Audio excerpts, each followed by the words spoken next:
It was a viral video of Minister Kulasegaran doing his ceramah, speaking in Tamil to presumably a mainly Tamil crowd, where he asks the voters there, Tamil voters, that they should vote for people from the same community as themselves, basically the Tamil community.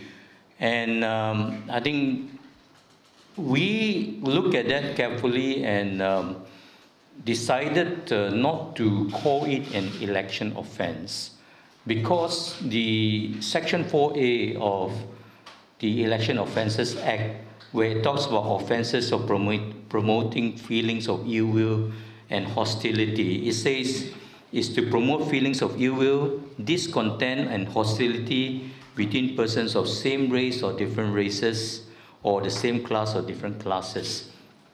We find this wording to be too broad, is similar wording to the Sedition Act, and so we decided to take a narrower definition of what constitutes hate speech, and that is we follow the International Convention on Political Rights and Civil Rights, where it talks about hate speech is when it promotes violence and discrimination, against another person or group of person.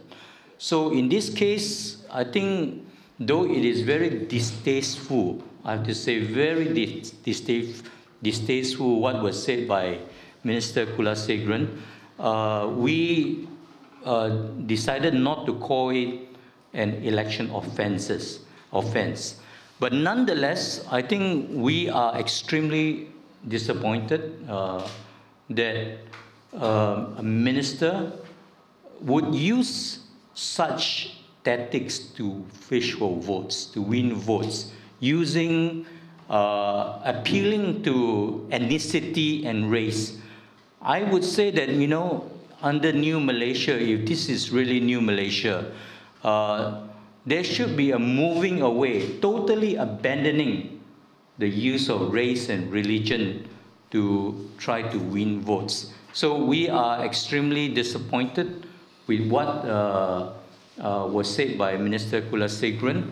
And though there is a marked decrease in such sort of speeches in Rantau, we are taking note that from the last few by-election, previously this has been an issue, and I think it really does depend, in by-election, on whether the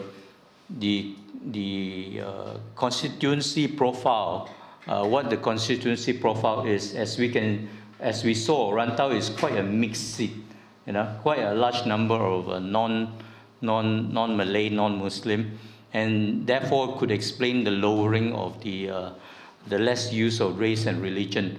But nonetheless, we will be monitoring this very, very carefully.